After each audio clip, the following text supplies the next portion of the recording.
Hola de nuevo, de este jueves, querido público de Revista de la Una, ya se me estaba yendo la onda, pero bienvenidos. Gracias por acompañarnos de nuevo y a ustedes también, Rosy, gracias. Anita, Silvia. Y ahora vamos a trabajar un tema que la verdad es que no habíamos querido meternos nunca en temas de política, bueno, porque no es lo nuestro, pero sí podemos retomar el tema dadas todas las circunstancias y situaciones y eventos que han habido. Podemos citar muchísimos, ¿no?, alrededor del mundo, ¿no? Entre Ucrania, lo que sigue pasando en Siria, la Franja de Gaza, la guerra de tribus que sigue habiendo en África, ¿no? Vaya, hay guerras por todos lados.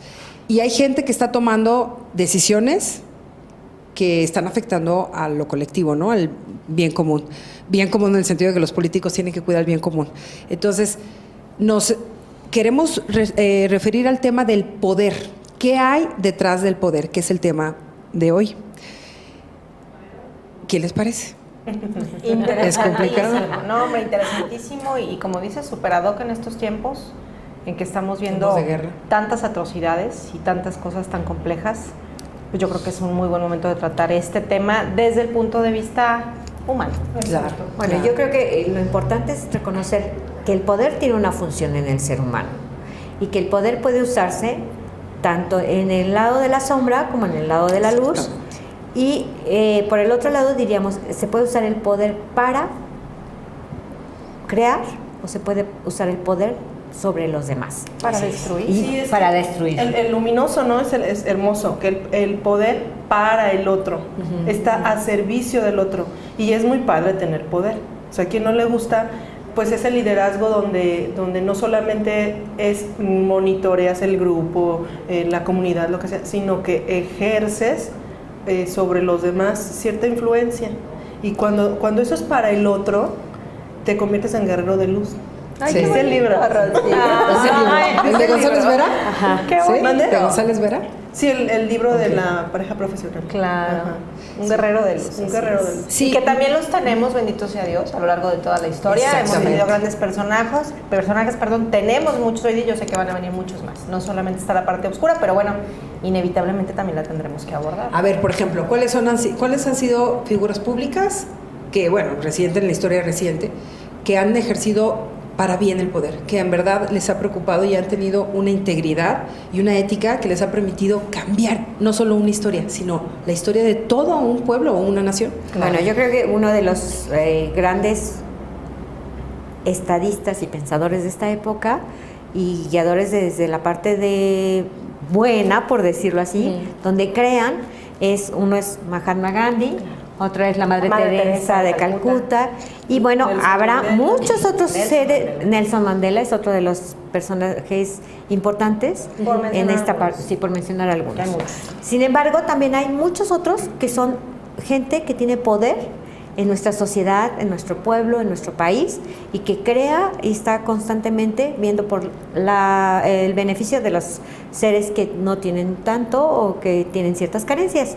Claro. Pues aquí en León, en nuestra comunidad, hay bastante gente que se dedica a eso, ¿no? Al poder que tiene, el posicionamiento, el estatus, el nivel, lo mismo que les decía, el liderazgo, lo pone a disposición. ¿Tú estuviste? Sí, yo les comentaba cuando estábamos haciendo el programa que yo trabajaba para una asociación que se llama ANSIF y que creó un centro que se llama Imagina, es un kinder y una escuela de música, y se creó esta escuela de música y crearon una sinfónica que ahora es muy conocida en León, con todos estos niños, para que los niños no se dedicaran al pandillerismo, sino también estuvieran ocupados en aprender y conocieran lo importante que es el arte, la música, desarrollar el canto. Y bueno, esta sinfónica ha crecido cada día más y la gente que ha salido de ahí va creciendo, va haciendo a gente importante dentro de la música. Y este proyecto, por ejemplo, ¿quién lo hizo? Este proyecto lo creó una familia de León, ¿no? Que son grandes empresarios, y en conjunto con muchos de sus amigos y además trabajando con ONGs o gente que aportaba de otros asociaciones de otros países, y además crean toda una infraestructura interesantísima porque crean esta parte del crecimiento de las familias. O sea, no nada más son los niños, sino también las familias. A la madre se le da una capacitación, al padre se le daba anteriormente una capacitación que después no funcionó tanto, pero que sin embargo se desarrolló en el área psicológica, en el área humana, en el área de nutrición para las madres y en el área laboral. Y por el otro lado, a los niños también se tenían esta parte auxiliar. Y otra parte que manejan ellas también es la parte médica, en donde hay dentista, hay un médico general, o sea, Silvia, todo esto... Están teniendo poder de recursos, o sea, es una familia que tenía recursos, que tenía, digamos, cierta credibilidad o prestigio. Y que seguramente uno empezó, Paloma, y uno dijo, oigan, ¿cómo ven? Exactamente. ¿No? Sí, o sea, claro. hubo un líder que dijo, familia... Y esa familia, empezó a entonces, juntar gente que cooperaba con ellos y muchas de la gente de nuestra sociedad en León trabaja con ellos. Qué padre. Y es justamente el uso del poder, porque no fue un fulanito de tal. O sea, no, ahorita yo no puedo decir, ay, se me antoja hacer una institución que haga una orquesta sinfónica. O sea, ¿qué poder tengo, no? A lo mejor si le busco por en la zona donde yo me muevo, por donde soy reconocido, etcétera, a lo mejor bueno, sí lo tienes. Bueno, sí. Pero estamos hablando, pero estamos de quien evidentemente claro, pues tiene en sus manos. O que ya hay un trabajo que le permite tener mayor influencia y toma de decisiones. No es porque uno no pueda hacer las cosas. Que los medios lo propician. Todos tenemos la capacidad de servicio, tenemos voluntad, eso sin duda. Pero se necesita el poder. Exactamente. Y estábamos pensando en estos personajes también, digo, eso qué bueno que lo mencionas a nivel local, ¿no? De cómo alguien puede tener esa injerencia en el cambio en la sociedad. Pero, por ejemplo, los grandes personajes que decían ahorita, me quedé pensando en la infancia, porque esto estamos tratando de ver qué hay detrás del poder en el sentido de que las infancias o la vida de las personas que han podido llegar a grandes cúpulas de poder tienen que ver con infancias con mucha carencia. Aún los que lo toman el poder hacia la luz o hacia lo luminoso, hacia lo constructivo. No sé, Mandela, por ejemplo, que dijiste Nelson Mandela, o sea, que venía de una tribu, ¿no? Sí, venía de una tribu. Sí, o sea, que fue una vida llena de carencias, ¿no? 27 años en la cárcel después. Exactamente, y donde la familia tenía muchos ideas, muchas creencias de limitación, de no permitir, estaba checando que su papá, por ejemplo, tenía 4 mujeres, entonces, por lo tanto, tenía hijos con las 4 mujeres. Había mucha abundancia. Exactamente, no había entonces tenía que dar lo mínimo a cada uno de los hijos y, por lo tanto, pues toda esa carencia, toda esa necesidad que él, en la cual él crece, le hace querer despertar una conciencia para poder tener un bienestar común, ¿no?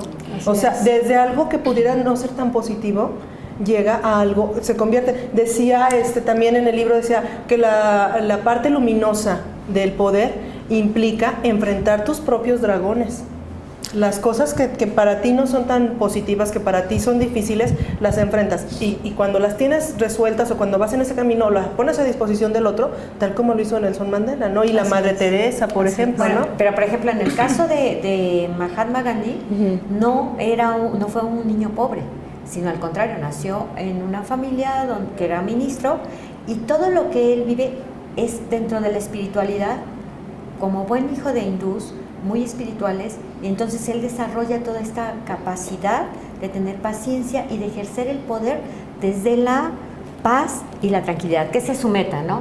Es todo lo podemos lograr, y podemos lograr que los seres sean iguales o vivan en un mismo estatus,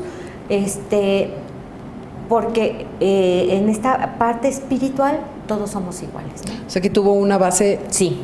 La base luminosa, fue religiosa. fuerte, religiosa, espiritual. Que fue el caso de la Madre También Teresa. de la Madre Teresa. ¿No? Ella crece muy influenciada por esta pasión religiosa que tiene su madre tan grande, y desde los 12 años ella decide entrar al convento y decide hacerse misionera, ¿no? Como una cosa inspiradora. ¿Cómo llega? Fíjate, se puede uno pensar, ¿qué poder puede tener una monjita? ¿Estás de acuerdo? Y tocó las puertas hasta llegar al Vaticano. Ella era una maestra en Irlanda. Ella, su ilusión en la vida era irse a la India. Ella quería llegar a la India y consigue el permiso del Vaticano para poder fundar la congregación de las misioneras de la caridad.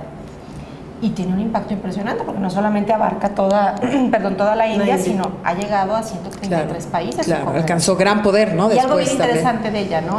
Todas las personas que quisieron incorporarse con ella a esta congregación tenemos que hacer un voto extraordinario. Ya ven que las monjitas, como los sacerdotes, hacen votos de pobreza, de castidad, etcétera.